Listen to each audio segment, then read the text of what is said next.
Corona ने कर रखा है परेशान, बिना सैनिटाइजेशन के तो अब गुजारा ही नहीं। लेकिन हर चीज पर तो सैनिटाइजेशन का इस्तेमाल नहीं हो सकता। सब्जी, फल, अखबार, ऑफिस फाइलें, मास्क, लिफाफे, घड़ी, चश्मा जैसी हर चीज जिस पर लिक्विड सैनिटाइजर का प्रयोग नहीं कर सकते, उसके लिए प्रयोग कीजिए रक्षक यूवी सैनिटाइजेशन बॉक्स, जिसमें हर चीज बिना गीली हुए सैनिटाइज हो जाती है। इस बॉक्स की खूबी है कि यह पूरी तरह मेड इन इंडिया है और इसे आईआईटी के इंजीनियरों ने बनाया है। तो जल्दी अपने घर और ऑफिस में ले आइए रक्षक यूवी फिल्टर बॉक्स और हो जाइए निश्चित। नमस्कार, मैं डॉक्टर अमर्त्य प्रकाश स्वागत करता हूं आज के इस एपिसोड में, जिसे आप जानते हैं एस्ट्रो टॉक्स के नाम से। हम हर शुक्रवार शाम 7 बजे इसी समय आपके पास उपस्थित होते हैं एक नए विषय के साथ, अनुसंधान करने के लिए, वैज्ञानिक विश्लेषण करने के लिए और जन साधारण तक छोटे छोटे उपायों से उनका भला करने के लिए छोटे छोटे उपायों। आज का शीर्षक है वास्तु। जैसे ही नाम आता है वैसे तमाम तरह के प्रश्न दिमाग में उठने लगते हैं कि कुंडली बहुत अच्छी है, लेकिन जब से हमने इस नए घर में अपना कदम रखा है तब से हमें खुशी का अनुभव नहीं हो रहा है, हमारी उन्नति नहीं हो रही है, आर्थिक स्थिति भी ठीक नहीं है, मानसिक स्थिति भी ठीक नहीं है। क्या हो सकता है कारण? इसका कारण वास्तु हो सकता है। और अगर हम स्पेशली इंडियन वास्तु की बात करें तो जहां पुरानी इमारतें वास्तु और स्थापत्य कला की पराकाष्ठा पे होती थी, वहीं आज एक छोटा से छोटा घर भी वास्तु दोषों से भरा पड़ा है, क्योंकि वास्तु के ज्ञान का उपयोग नहीं किया जाता निर्माण कार्य में। केवल कम से कम जगह में ज्यादा से ज्यादा स्पेशियस और ज्यादा से ज्यादा रूम वाले घरों के निर्माण पर जोर दिया जाता है। वास्तु के नियम जो पहले थे वही आज भी हैं, और कैसे हम अपने डे टू डे रूटीन में, कैसे दिनचर्या में वास्तु के जो असंतुलन है उनको कैसे ठीक कर सकते हैं, इसी के लिए आज मैं आमंत्रित करना चाहूंगा गरिमा कपूर जी को दिल्ली से। बताना चाहूंगा, आपका स्वागत है। और सत्यम शर्मा जी का। गरिमा जी ने सिल्वर मेडल लिया है वास्तु में और विद्या भवन से अपनी शिक्षा ली है, और सत्यम शर्मा जी ज्योतिर्विद हैं जो वास्तु को ज्योतिष के साथ जोड़कर देखते हैं, और अन्य विधाएं जो वास्तु की हैं जैसे चाइनीज वास्तु है और लोशु ग्रिड है उसके विशेषज्ञ हैं। तो आप दोनों का ही आज के इस कार्यक्रम में स्वागत है। हम शुरू करते हैं गरिमा जी से, और पहले सवाल के साथ कि बार बार एक प्रश्न आता है कि ये वास्तु पुरुष क्या है। जब हम भूखंड की बात करते हैं जिस पे हम रह रहे हैं, तो वास्तु पुरुष क्या है और इसका क्या इंपॉर्टेंस है हमारे रूटीन? जी, वास्तु को समझने के लिए ये प्रश्न बहुत जरूरी है, इसको समझना बहुत जरूरी है। वास्तु का मतलब होता है हम जहाँ वास करते हैं। मत्स्य पुराण के अनुसार शिव जी की लड़ाई हुई थी असुर अंधकासुर से, और उनको मारने के टाइम पे उनका जो पसीना जमीन पे गिरा था, उससे जो पैदा हुआ था एक अजीब सा प्राणी, उसे वास्तु कहते हैं। अब वो इतना भूखा था, जो लाशें नीचे पड़ी थी, जो खून था वो सब पी गया, मगर उसकी भूख नहीं मिटी। तो उसने बहुत तप किया और शिवजी से ये वरदान पाया कि वो तीनों लोक को खा जाए। तो जब वो पृथ्वी की तरफ बढ़ा तो देवताओं ने ये फैसला किया कि सारे मिलके उसको जमीन के अंदर उन्होंने धक्का दिया, और 45 देवता थे, जिसमें से 32 देवता ने उनके आउटर बॉडी पार्ट पे हमला किया, और बाकी 13 देवताओं ने अंदर वाले बॉडी पार्ट पे हमला किया, और उसको समझाया कि अगर आप सब कुछ खा जाओगे तब भी आपकी भूख नहीं मिटेगी, तो इसीलिए आप ऐसा क्यों नहीं करते कि जो प्राणी आपके पंच तत्वों को फॉलो नहीं करता, आप उसको दंड दीजिए और वही आपका भोजन बन जाएगा। तो इससे ही वास्तु का निर्माण हुआ। जो भी देवता जिस अंग पे बैठे थे वो उस जगह के देवता बने, और उसके हिसाब से वास्तु की शुरुआत हुई। और यानी कि जिन तत्वों का असंतुलन हो, जो उस असंतुलन को क्रिएट कर रहा है, उसी को उसका भाग मिलना है, उसका प्रभाव उसी को मिलना है। उसका प्रभाव उसी को मिलेगा, उसी को और इसको कहते हैं जो नेचर के साथ जाता है, जो नेचर के साथ रहता है, उसको नेचर कभी भी डिस्ट्रॉय नहीं करता, लेकिन अगर आप नेचर के विपरीत जाएंगे तो आपको उसका इम्पैक्ट जरूर मिलेगा। बिल्कुल। तो हम बात करना चाहेंगे तत्वों की, जो 5 तत्वों की बात होती है वास्तु से संबंधित, उन तत्वों के बारे में कि उनका असंतुलन कैसे होता है और इसका प्रभाव क्या होता है और उस असंतुलन को ठीक कैसे किया जाए, ये एक साथ हम बात करने का प्रयास करेंगे। जी गरिमा जी। हर दिशा एक एलिमेंट को रिप्रेजेंट करती है। 5 तत्व से धरती बनी है, जो भी इस सृष्टि पे निर्माण है सब 5 तत्वों से है। अग्नि, वायु, जल, आकाश, पृथ्वी, ये 5 तत्व हैं। किसी भी असंतुलन से अगर किसी भी वजह से अगर ये संतुलन बिगड़ जाता है, चाहे वो हमारी बॉडी में हो या फिर एटमॉस्फेयर में हो, तो उसका प्रभाव हम पे बढ़ता है। मनुष्य भी 5 तत्वों से बना है, इन्हीं 5 तत्वों से बना है। तो जो नॉर्थ, साउथ, ईस्ट, वेस्ट, उसके हर एक देवता हैं और उसका एक तत्व है। और जो पृथ्वी है 70% पानी से बनी है और अर्थ से बनी है 30%, एंड एयर एंड फायर। लेकिन अगर अब उस दिशाओं में अगर असंतुलन आ जाता है तो उससे हमें प्रॉब्लम होती है और जिंदगी में बीमारियां, टेंशन, डिप्रेशन, ये सब रिजल्ट आता है। तो उनके असंतुलन को हम ऐसे बैलेंस कर सकते हैं कि हम वास्तु के रूल्स को फॉलो करें, क्योंकि वो नेचर के साथ है। जब हम उसको फॉलो नहीं करेंगे तो हमें हमेशा प्रॉब्लम्स होंगी लाइफ में। उदाहरण के तौर पे मैं आपसे स्पेशली पूछना चाहता हूँ कि जैसे घर में बहुत ज्यादा कंजेशन है तो आकाश तत्व का असंतुलन है। इसी तरह हमारे दर्शक कैसे जान सकते हैं कि पर्टिकुलर किस एलिमेंट का इम्बैलेंस है कि उसको ठीक किया जा सके? देखिए, छोटी से छोटा घर भी, उसके अंदर भी आप वास्तु को अप्लाई कर सकते हैं। अगर 70%, मैं ये नहीं कहती कि 100% आप अप्लाई करिए, अगर आप 70% भी अप्लाई करते हैं वास्तु रूल्स को, तब भी उसका इम्पैक्ट रहता है। अगर आप बहुत ही छोटे एक कमरे के घर में भी रह रहे हैं जिसमें किचन भी है और सब कुछ है, पर दिशाएं तो पूरी हैं हर घर में। तो साउथ ईस्ट में जैसे कहते हैं कि किचन ही होना चाहिए, अगर आप उसमें पानी का तत्व रख देंगे तो हमेशा कलेश रहेंगे घर में। तो अगर आप सिंपल रूल्स फॉलो करें तो आप इन कलेशों से, इन बीमारियों से बच सकते हैं। सत्यम जी को मैं बुलाना चाहूंगा। नमस्कार सर। जी सत्यम जी, मैं जानना चाहूंगा कि तत्वों के असंतुलन के सिम्टम्स क्या होते हैं, उनको एक साधारण मनुष्य कैसे पता कर सकता है? जैसे मैंने उदाहरण दिया कि भाई अगर कंजेस्टेड है तो समझ में आ रहा है कि आकाश तत्व किसी तरह से इम्बैलेंस में आ गया है। ठीक उसी तरह बहुत ही अच्छा सर।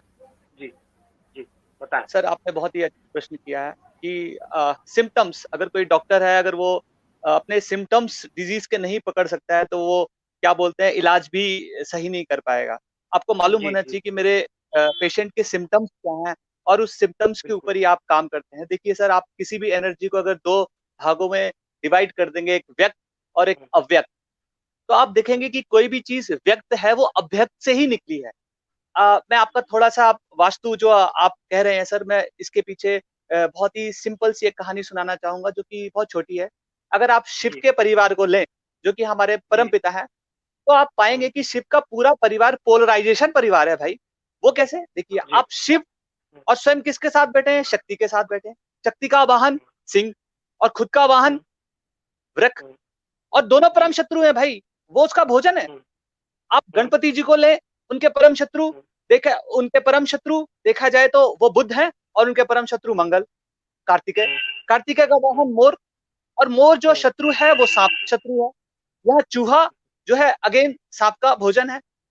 शिव, शक्ति, सांप, बुध, कार्तिकेय, आप देखिए इस पूरे परिवार में पोलराइजेशन है और इन सबके बीच में शिव बिल्कुल सिद्ध अव्यक्त भावना से बैठे हुए हैं। तो इसका कारण क्या है? इसका कारण है कि कैलाश का वास्तु इतने सुगम तरीके से बनाया गया है, चारों दिशाओं आके वहां पे मिलती हैं और जो रेस बनती हैं वो सबकी एनर्जीज को कूल डाउन कर देती हैं। तो आप ये देख सकते हैं कि कितने विषम परिवार में जहां पे सारी पोलराइजेशन रह रही है, बट वो बड़ी शांत है, मेडिटेशन अवस्था में है हर वक्त। तो जब आप कहते हैं कि सिम्टम्स की बात हम करें, देखिए आप घर में घुसे ही आपके घर में घुसते ही जैसे आप बाहर से आ रहे हैं, स्फूर्ति है, तनाव है, कोई लड़ाई झगड़ा नहीं हो रहा है, पर जैसे ही आप घर में एंटर किए आपको सडनली आपका पारा चढ़ गया। आप वाइफ के लिए रोज गुलाब का फूल लेकर आते हैं, सोचते हैं कि आप वाइफ के साथ बैठ के बातें करेंगे चार, और गर्म कप चाय मिलेगी, और वाइफ ने कुछ बोला, अरे तुम्हारा फोन आया था, और आपने ग्लास देके मार दिया। देखिए कितना सहज है, आप घर के एंटर करते ही। तो इसके सिम्टम्स जो है हमारे हस्त विज्ञान में दिए गए हैं। सर ये आपका हाथ है, अगर आप हाथ को लें, अगर आपके लगातार नाखूनों का रंग बदल रहा है, आपके जो नाखून है चंद्र बिंदु जिनके ऊपर चंद्रहास है, ये लगातार फॉर्मेशन इनकी बदल रही है, तो ये पहला सिम्टम्स है कि आपके घर का वास्तु जो है वो सही नहीं है। अचानक आपके साइड के बालों का झड़ना, बालों का सफेद होना, यह दिखाता है कि आपके घर में जियोपैथिकल स्ट्रेस बहुत ज्यादा है। आप बहुत नॉर्मल बात लेंगे सर, कुछ ऐसे स्थान हैं जहां पे अचानक एक्सीडेंट होते हैं, आपको समझ ही नहीं आता है कि यार ये ऐसी कौन सी जगह है मोहल्ले की जहां पे हर बाइक वाला टकरा देता है। तो इसके पीछे कई कारण हो सकते हैं, एक उनमें सबसे बड़ा कारण है जियोपैथिकल स्ट्रेस का होना। ये क्या है सर? आप पृथ्वी के अंदर देखेंगे तो कहीं आपको पानी मिलेगा, आपने गड्ढा खोदा तो 20 फीट में पानी मिल गया, बट कहीं आप खोदते ही चले जाएंगे आपको कुछ नहीं मिलेगा। तो ऐसी जगहें जहां पे दरार, जहां पे टेक्टोनिक प्लेट्स एक दूसरे के ऊपर चढ़ी हैं, जहां पे सेस्मिक जोन डेवलप होते हैं, उस पर्टिकुलर में इंटरजेक्शन होता है, तो वहां पे जियोपैथिकल स्ट्रेस होता है। अगर कोई इंडिविजुअल वहां पे 8 घंटे या 8 घंटे से ज्यादा बिताता है, तो उसकी जो शरीर की इलेक्ट्रॉनिक वेव है, आप देखेंगे कि सर एक आपका सेल लें, तो सेल के अंदर एक लाइसोसोम भी है, लाइसोसोम के अंदर माइक्रोकैंडेरिया है, और माइक्रोकैंडेरिया का जो आयरन है, आयरन ही उसको पूरी रेगुलेट कर रहा है, उसकी एनर्जी को पूरी तरह एनर्जी को रेगुलेट कर रहा है। तो जब आपकी बॉडी उस अलाइनमेंट में जाएगी तो आपका जो डोमेन है वो पूरा खराब हो जाता है। इसको कैसे समझेंगे कि आप 4 लोहे की कीलें लें और मैग्नेट को रख दें, तो चारों जो उसके डोमेन्स है वो एकदम लाइन में आ जाते हैं। तो इसका मतलब कि कहीं ना कहीं आपके शरीर के अंदर इलेक्ट्रोमैग्नेटिक तत्व की जानकारी है और वो असर करती है। तो आपने देखा कि आपके बाल झड़ रहे हैं, आपकी बोहें जो हैं इनसे बाल निकलना शुरू हो गए हैं, आपकी असमय दाढ़ी शुरू हो गई है, आपके दांतों में दर्द शुरू हो गया है, आपको इचिंग की प्रॉब्लम बहुत ज्यादा होने लगी है। तो सबसे पहले आपके शरीर में जो सामुद्रिक लक्षण है वो खराब होने लगते हैं। तो आपको इमीडिएटली पता चल जाता है कि कहीं ना कहीं आपकी जो बैलेंसिंग है, जो पांचों तत्व है, वो पांचों तत्वों को हम इस तरह से डिवाइड करते हैं कि अव्यक्त जो व्यक्त नहीं है, और आकाश, आकाश से इमीडिएटली वायु की उत्पत्ति हुई, और आप वायु में ले और माचिस लें, और माचिस को जैसे ही आप लाइट करते हैं तो अग्नि उत्पत्ति हो जाती है। तो भाई अग्नि कहाँ थी? यानी अग्नि ऑलरेडी थी, आपने सिर्फ उन्हें इनिशिएट किया, तो अग्नि मैनिफेस्ट उत्पन्न हुई। यस, उत्पन्न किया आपने, बिल्कुल सही सर, आपने शब्द का इस्तेमाल किया है। तो अग्नि से ऐश इकट्ठी होती है, और वो ऐश पृथ्वी बन जाती है, और पृथ्वी से वुड आ जाता है, पृथ्वी के अंदर मेटल उत्पन्न होते हैं। तो जब आपकी बॉडी के अंदर ये जो पांचों तत्व हैं कहीं ना कहीं इम्बैलेंस होते हैं, तो सर आपको कोई ना कोई डिजीज पकड़ती है, और जब डिजीज पकड़ती है तो ऑब्वियसली आपके ग्रह, इनका बहुत सिंपल खेल है, वहां आपके साढ़े साथी लगी, या ढैया आई, या राहु की दशा आई, तो आपके घर का डिसलोकेशन होना शुरू हुआ। आप उस जगह पे चले गए जहां जियोपैथिक स्ट्रेस है। इसलिए आपको हर हालत में वास्तुविद और ट्रेडिशनल वे ऑफ लिविंग को अपनाना पड़ेगा, जो कि हमारे वैदिक ऋषि मुनि हमारे लिए धरोहर छोड़ के गए हैं, कि आप अव्यक्त में रहें या वक्त में रहें, तो आप शिव की तरह स्थिर रहेंगे। भले ही आपके अंदर चारों तरफ कितनी भी पोलराइजेशन एनर्जी आपको कंज्यूम करना चाहे, आपकी एनर्जी स्टोर रहेगी। उसके लिए आपको जानना है कि आपके बैलेंसिंग ये फैक्टर्स कैसे हो सर। धन्यवाद सत्यम जी।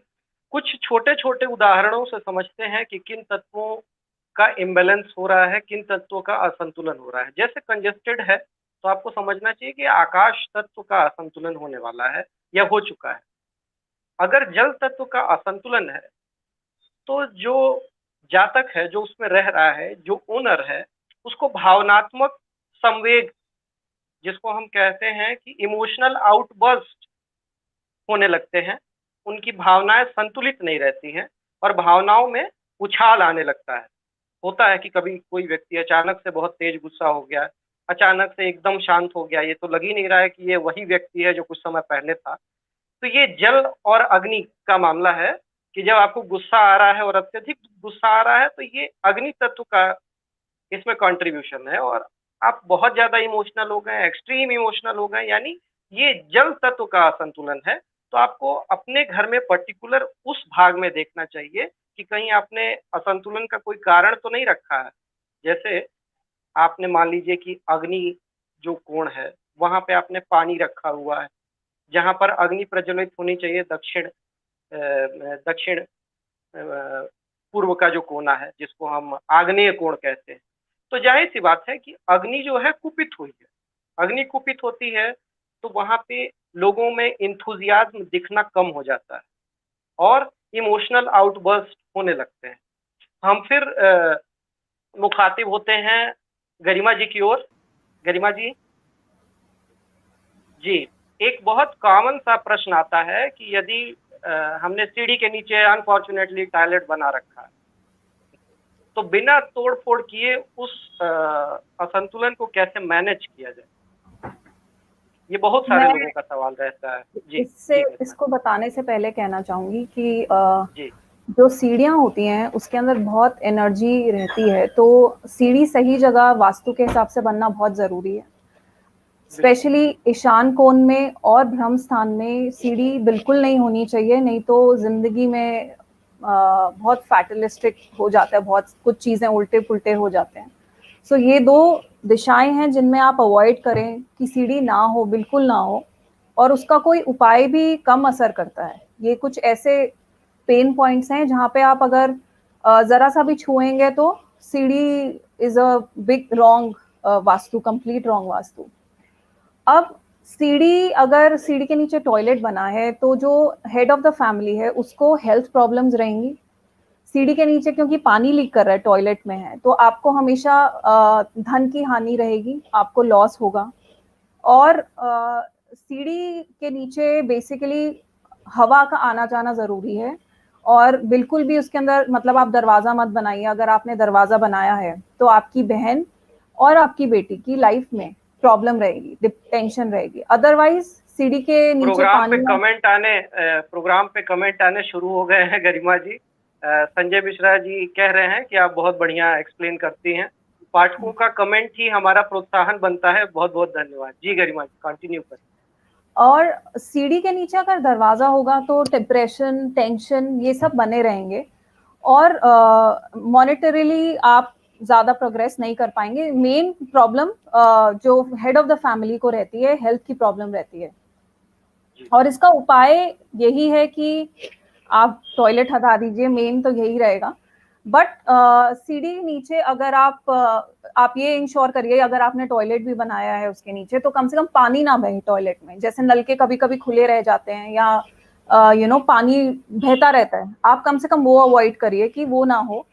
और सीढ़ी का जो सेंटर वाला जो सीढ़ी का जो सबसे सेंटर वाली सीढ़ी होती है, उसके नीचे आप ज़मीन खोद के 3 बाय 3 इंच की 9 पिरामिड रख सकते हैं। उसके साथ आप वास्तु दोष का एक यंत्र आता है हटाने का, उसके साथ वो रख के आप उस पे फ्लोरिंग कर सकते हैं। तो इससे आपको थोड़ा-सा फ़र्क पड़ेगा, क्योंकि पिरामिड से एनर्जी बैलेंस हो जाती है और वो थोड़ी-सी एनर्जी बैलेंस करने की कोशिश करता है। मैं एक बार फिर से चाहूँगा कि आप दर्शकों को बताएँ कि वो जो पिरामिड रखना है, वो पर्टिकुलर उस सीढ़ी के अंदर रखना है या किस पोर्शन में नहीं, रखना है? सीढ़ी के अंदर नहीं, ज़मीन के अंदर अर्थ एलिमेंट में आपको रखना है। तो अच्छा, वो टॉयलेट का बेस होगा या नहीं, कहीं टॉयलेट और? माने हाँ, सीढ़ी की जो सेंटर वाली सीढ़ी है, अगर आपकी हाँ, क्लॉकवाइज़ जा रही है, जो सबसे सेंटर वाली सीढ़ी होगी, उसके जी, नीचे जी, जो धरती का पोर्शन है, जो जी, धरती उसके नीचे पड़ रही है, आप उसमें 3 बाय 3 इंच खोद के तब आप जी। उसमें वो 9 पिरामिड्स दबाइए। अच्छा, अच्छा, अच्छा, बिल्कुल, बिल्कुल। वो स्पेशली किसी नाम से जाने जाते हैं वो पिरामिड? नहीं, पिरामिड्स होते हैं वो तो आई मीन आपको कहीं भी मिल जाएँगे पिरामिड्स, जो यूजुअली 4 साइडेड होते हैं। Okay, okay. कुछ लोगों का पूछना है विशाल ने पूछा है कि मेरी घर में ईशान कोण में ही सीढ़ी है, अब क्या किया जाए? जी, जैसे मैंने गरिमा। शुरुआत में ही बोला था कि अगर ईशान जी, कोण में सीढ़ी है तो बहुत ज़्यादा प्रॉब्लम रहती है उसकी वजह से, क्योंकि ईशान कोण वास्तुदेव का सर है। अगर आप सर पे सीढ़ी बना देंगे तो बहुत दिक्कत वाली बात है, टेंशन बनी रहेगी और बहुत सारी प्रॉब्लम्स आएँगी। तो आप अगर उसको नहीं हटा सकते किसी भी रीज़न से इस समय पे, तो आप कोशिश करिए कि वो सिर्फ़ फर्स्ट फ्लोर तक रहे, और बाकी वास्तु आप ठीक कर लीजिए अपने घर का, अगर आप उसको अभी नहीं हटा पा रहे। पर अल्टीमेट तो सर्जरी ही रेमेडी है। अगर आपको प्रॉब्लम है कोई, अगर वो पार्ट अगर खराब है तो सर्जरी ही प्रॉब्लम है। आयुर्वेद और एलोपैथी से कंप्लीटली उसे सॉल्व नहीं कर पाएंगे। यानी जहां तक संभव हो उसे शिफ्ट कर देना चाहिए, नहीं तो अगर ज्यादा से ज्यादा एक फ्लोर तक ही सीमित रखना चाहिए और बाकी घर का वास्तु जहां तक संभव हो बाकी आप सके संतुलित कर कोशिश लेना करें। चाहिए। बिल्कुल बिल्कुल। धन्यवाद। अब एक बहुत ही प्रश्न आता है जो कई लोग पूछते हैं कि भाई जब निर्माण कार्य होता है तो घर का मुख्य द्वार पूर्व की तरफ या उत्तर की तरफ होना चाहिए, लेकिन बहुत सारी ऐसी जगह हैं जिन्होंने पहले से निर्माण करा रखा है कि वो या तो पश्चिमाभिमुख है और या तो दक्षिणाभिमुख है, दक्षिण की तरफ है। तो ऐसे में क्या इफेक्ट आता है घर के ओनर पे या उसमें रहने वाले लोगों पे, और उसकी कहाँ तक जो है रेमेडी की जा सकती है? देखिए क्या होता है कि जो वास्तु की डायरेक्शंस बनी है, जो मेन गेट का कॉन्सेप्ट बना है वास्तु में, वो डायरेक्शन के हिसाब से ईस्ट या जैसे आपने बोला नॉर्थ में होना अच्छा रहता है, शुभ रहता है। इसका रीजन ये है कि जो सूरज की किरणें सुबह आती हैं, वो जब आप सुबह धूप में बैठते हैं, चाहे वो गर्मी हो चाहे वो सर्दी हो, तो आपके अंदर एक पॉजिटिविटी आती है, ऊर्जा जो जनरेट होती है वो पॉजिटिव एनर्जी जनरेट होती है, और उसकी वजह से हमारा पूरा दिन मतलब मस्तिष्क शांत रहता है, हम खुश रहते हैं और उससे हमारी लाइफ में बहुत पॉजिटिविटी आती है और अच्छा रहता है। लेकिन वेस्ट में और साउथ में, क्योंकि हमारे जो उस डायरेक्शन के देवता हैं, वो Rahu Ketu, all those planets are there in that side. Mars Mangal जो कि लड़ाई का कारक होता है, तो उससे बहुत अग्रेशन आता है, नेगेटिविटी आती है, लॉस होता है। तो इसीलिए कहा गया है कि वेस्ट और साउथ में मेन डोर नहीं होना चाहिए, मेन डोर फेसिंग नहीं होना चाहिए।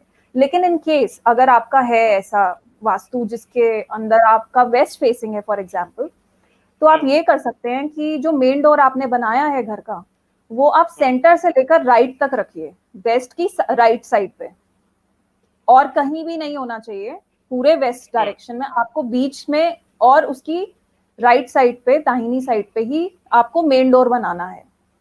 यानी कि towards right side, extreme towards right ही हम रहे नॉट तो ज्यादा extreme right, no no, not extreme right, from centre and centre right, centre से राइट, सेंटर से राइट की तरफ। हाँ, एक उपाय ये है। दूसरा है कि जो आपकी वेस्ट साइड है वो आपकी हमेशा नॉर्थ साइड से ऊपर हो हाइट में। बिल्कुल बिल्कुल। दूसरा ये है, और तीसरा आप वेस्ट साइड पे हैवी चीजें रखिए in comparison to north side, तो उससे आपको थोड़ा रेमेडी मिलेगा।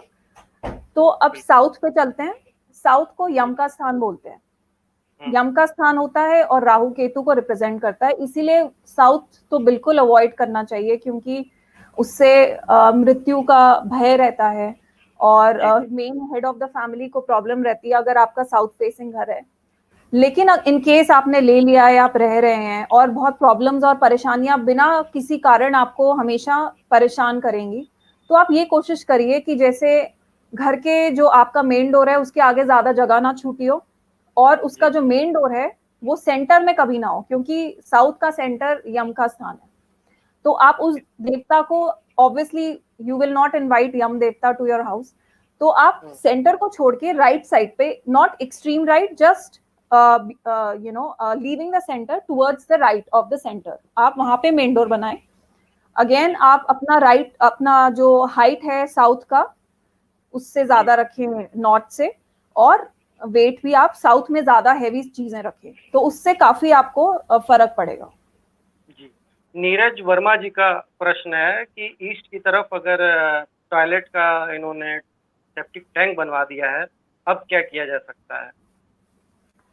देखिए, ईस्ट में सेप्टिक टैंक बिल्कुल भी रिकमेंडेड नहीं है, क्योंकि जो वहाँ की जो रेज आती हैं वो बहुत पॉजिटिव होती हैं, और जब वो अंदर घर में आएंगी तो सेप्टिक टैंक से बहुत नेगेटिविटी और घर में बहुत लड़ाइयाँ होंगी, बिना बात के मनमुटाव रहेगा। तो आप अगर उसको नहीं हटा सकते हैं तो आप एक स्वास्तिक अपने ईस्ट की वॉल पे लगा सकते हैं, जिससे कि थोड़ी पॉजिटिविटी आए बहुत और बढ़िया। अभी श्रेया जी ने भी एक प्रश्न पूछा था कि स्टडी हॉल किस तरफ होना चाहिए, तो आई थिंक पूरब की तरफ, ईशान की तरफ स्टडी या हॉल उत्तर की तरफ होना चाहिए। West is the best direction for study and spiritual in meditation. West direction बहुत अच्छी है पढ़ाई के लिए और स्पिरिचुअल डेवलपमेंट के लिए, क्योंकि वो शनि देव को रिप्रेजेंट करता है, जो कि डिटैचमेंट और कामनेस देता है दिमाग में, तो वो बेस्ट डायरेक्शन होती है। धन्यवाद। हम फिर मुखातिब हो रहे हैं सत्यम जी की तरफ, और कुछ जातक जानना चाहते हैं कि अगर हमें कुंडली का विवरण नहीं मालूम है, तो कोई ऐसा तरीका है जिससे हम केवल अपने डेट ऑफ बर्थ से उस व्यक्ति के घर के वास्तु के बारे में या उसके व्यवहार के बारे में असंतुलन का निर्णय कर सकते हैं और उसको ठीक भी कर सकते हैं? क्या कोई ऐसा तरीका इसका है सत्यम? सरल उपाय है जिसको हम लोशु ग्रिड जी नामक पद्धति बोलते हैं। देखिए, जी। हम भारतवर्ष जो रहा है विश्व गुरु रहा है, चाहे संपदा हो या चाहे फ्लोरा फोना हो या जी आपकी टेरेन सत्यम रिलेटेड जी, हम नॉलेज। बढ़ते हुए समय की ओर उन्मुख हैं, इसलिए मैं 2 से 3 मिनट में आपका जवाब चाहूंगा। जी यस सर। जी तो हमारे जो जी टेरेन है, हमने विश्व गुरु की तरह पूरी नॉलेज फैलाई है। तो ये जो चाइनीज से जो नॉलेज आई है, एक्चुअली हमारी ही दी गई उनको परंपरा है। लोशु ग्रुड कुछ भी नहीं है सर, ये एक हॉरिजॉन्टल और प्रैक्टिकल प्लेन की आपकी डिजिट नंबर है। अगर हम साउथ में एक वर्टिकल और हॉरिजॉन्टल एक चार्ट ड्रॉ करें, जिसको हम शनि यंत्र बोलते हैं, 4 9 2 3 5 7 8 1 6, ये इस तरह से हम इसको ड्रॉ करते हैं। तो जिस जातक के पास कुंडली नहीं है, तो वो लोशी ग्रिड के थ्रू अपना वास्तु घर का सेट कर सकता है। जैसे कि अगर आप कोई उदाहरण लें, तो मैं आपको हम किसी का भी जन्म लेते हैं, जैसे कोई जातक जो है 17 अप्रैल को पैदा हुआ 2020, मान तो लिया। हम देखेंगे ठीक है। में एक 7 आया है, एक आया है, एक 7 आया है, 4 आया है और 2020, तो शून्य की कोई वैल्यू नहीं है, तो 2 जो है डबल रिपीट हो गए, 1 और 7 और क्या बोलते हैं 4 रिपीट हो गए हैं। तो इस कुंडली में, इस डेट ऑफ बर्थ में जो मिसिंग नंबर है वो जैसे 3 हो गए, 9 हो गए, 8 हो गए, 6 ये मिसिंग हो गए। तो ये जो मिसिंग नंबर है, इनको अगर हम क्या बोलते हैं शनि यंत्र के ऊपर रखेंगे, जिसको हम लोशु ग्रिड बोलते हैं, मैं उसे शनि यंत्र बोलता हूँ, शनि यंत्र के ऊपर रखेंगे, तो किन दिशाओं में जो नंबर मिसिंग है उनकी बैलेंसिंग एनर्जी के लिए हम लोग उपाय करते हैं। मैं बहुत सिंपल एग्जांपल देता हूँ। साउथ जो डायरेक्शन है वो आपकी अग्नि तत्व की डायरेक्शन है, उसमें रिकोजिशन चाहिए आपको लाइफ में। अगर आपको फेम चाहिए तो उस जोन को डेवलप करने की जरूरत है।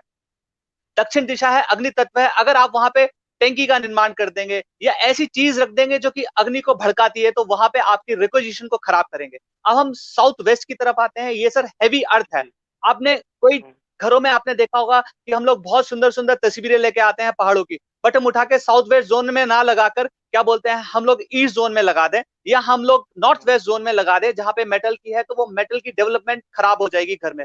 तो अगर आपके घर के अंदर कोई भी पहाड़ है जिसके ऊपर आइस नहीं है, तो उसे आप साउथ वेस्ट जोन में ही लगाइए। ये याद रखने वाली बातें हैं, क्योंकि इससे घर की बैलेंसिंग खराब हो जाती है। अब हम बात करते हैं वेस्ट दिशा की, जो कि आपके क्रिएटिविटी की दिशा है। देखिए, साउथ वेस्ट अगर आप खराब कर देते हैं या वहां पे तस्वीरें गलत लगा देते हैं या वुड की लगा देते हैं, मेटल की लगा लेते हैं, क्योंकि वो बिग अर्थ की जगह है, तो वहां पे घर में पहाड़ की ही तस्वीर लगानी चाहिए, या भारी सामान जो कि वुड से रिलेटेड हो, क्षमा करें, जो अर्थ से रिलेटेड हो, वो होना चाहिए। इससे मैरिज रिलेशनशिप आपकी बचती है। पत्थर। जी जी हाँ जी, पत्थर। अब वेस्ट की तरफ आते हैं, ये मेटल की दिशा है। बड़ी बड़ी अलमारियां आपके घर में, बड़े बड़े बक्से जिनके ऊपर ट्रंक रखा हो, अगर ये उठा के आप नॉर्थ में ले जाएंगे, साउथ में ले जाएंगे, या आप कहें ईस्ट में ले जाएंगे, तो ये मेटल की आपके पारिवारिक जीवन में विध्वंस लाएगा। आपकी जो क्रिएटिविटी है बच्चों की, उसको खराब कर देगा। तो इसलिए जरूरी है कि आप इसको वेस्ट जोन में लाएं। अब आते हैं सॉफ्ट मेटल आपके घर में, कई छोटे छोटे बर्तन, तो उनको कहाँ रखने की जगह है, वो आपके नॉर्थ वेस्ट जोन में आने चाहिए। अब वाटर एलिमेंट, घर में एक्वेरियम उठा लाए और साउथ जोन में रख दिया, ईस्ट जोन में रख दिया। अब बोल रहे हैं कि सर कैश नहीं रुक रहा है। अरे भाई, कैश कहां से रुकेगा? वाटर एलिमेंट जो है आपने गलत दिशा में रखा, तो इसलिए उसकी जगह जो है नॉर्थ दिशा है, और आपको एक्वेरियम जो है नॉर्थ दिशा में ही रखना है। तो ये बहुत जरूरी है, जो छोटी छोटी चीजें हैं। अब आप सॉफ्ट वुड को लें, कुछ लोग बैम्बू लगाते हैं घर में, कुछ लोग हरे पत्ते ले आते हैं घर में, तो वो कहाँ रखना है ये बहुत जरूरी है। उनकी जो जगह है वो नॉर्थ ईस्ट है। उसके बाद घर में अगर किसी तरह की प्लांटेशन है, वो आपकी ईस्ट आती है। और सॉफ्ट वुड जैसे घर में टेबल, लकड़ी, छोटे छोटे सामान, ये इनकी जगह साउथ ईस्ट आती है। तो आपके जो तत्व हैं, जिसको आप रिक्वेजिशन बोलते हैं, मैरिज बोलते हैं, क्रिएटिविटी बोलते हैं, आउटसाइड कॉपरेशन बोलते हैं, कैरियर बोलते हैं, एजुकेशन और फैमिली रिलेशनशिप, और सबसे ज्यादा जरूरी आज की भौतिक सभ्यता, वह ये सारी चीजें मैनेज हो जाती हैं अगर आपको मालूम हो कि किस जोन में क्या चीज रखनी है। तो मैंने आपको बहुत सिंपल तरीके से बताया सर, साउथ अग्नि, नॉर्थ वाटर, वेस्ट आपका मेटल और ईस्ट आपका वुड। बस इन चारों दिशाओं में अगर आप अपना सामान रख देते हैं तो सर आपको 90% चीजें सुखित हो जाती है। वास्तु आपको वाइज नहीं बनाता है, बल्कि वास्तु आपकी सुख में वृद्धि कर देता है। बहुत बहुत धन्यवाद सत्यम जी। अभी निशा जी का एक प्रश्न आया था कि किस तरफ होना चाहिए हमारे मंदिर की दिशा। तो ये बात एकदम निर्विवाद रूप से सत्य है कि ईशान की तरफ, यानी कि उत्तर और पूर्व का जो कोना है, पूजा घर वहीं होना चाहिए। इसमें किसी तरह के कोई संशय की बात नहीं है। मैं दोनों लोगों का धन्यवाद देना चाहूंगा और एक बार फिर से समराइज कर देता हूं अपने दर्शकों के लिए कि ईशान कोण यानी कि पूर्व और उत्तर का कोना पूजा के लिए है। पूरब का कोना ऐसा होना चाहिए कि सूरज की रोशनी अच्छी तरीके से आ सके। जो अग्नि कोण है यानी दक्षिण पूर्व का कोना है, उस तरफ किचन होना चाहिए। जो दक्षिण की दिशा है और पश्चिम की दिशा है, उसका कोना जो है वो नैऋत्य दिशा है, यानी वहां पे भारी सामान होना चाहिए। जो मालिक रह रहा है उसका बेडरूम होना चाहिए। वो जगह इस तरह से होनी चाहिए कि उसका जस्ट डायगोनल जो ईशान है वो दबा हो, वो थोड़ा उठा हो। और इसी प्रकार जो अग्नि की जल की दिशा है वो उस दिशा में टैंक होना चाहिए, यानी कि वायव्य दिशा। आपको ऐसे समझना चाहिए कि दक्षिण और उत्तर, सॉरी पश्चिम और उत्तर का जो कोना है उस तरफ जो है वो टैंक होना चाहिए। तो इस तरीके से अगर आप हम चीजें रखते हैं तो संतुलन बना रहता है। आपको कोई भी ऐसा सवाल रह गया हो जो आप इस बीच इस एपिसोड में नहीं पूछे हो, तो वो आप बाद में जुबली टीवी के सब्सक्राइब करने के बाद आप कमेंट बॉक्स में डाल सकते हैं। हम पूरा प्रयास करेंगे कि उसका उत्तर देने का प्रयास करें बाद में भी। जिन दर्शकों ने अभी तक हमें सब्सक्राइब नहीं किया है उनसे अनुरोध है कि वो सब्सक्राइब कर लें। आप जुबली टीवी नाम से यूट्यूब पे देख सकते हैं, ट्विटर पे भी हमें फॉलो कर सकते हैं। और अगर आप अलग अलग प्रकार के खबरों के शौकीन हैं तो हमारी jubileepost.in को लॉगिन करके हमारी ऑफिशियल वेबसाइट पे भी अलग अलग तरह की खबरें दे सकते हैं। मैं फिर उपस्थित होऊंगा एक नए वीडियो के साथ। जी, मैं फिर उपस्थित होऊंगा एक नए वीडियो के साथ, नए शीर्षक के साथ। तब तक के लिए आज्ञा दीजिए। नमस्कार।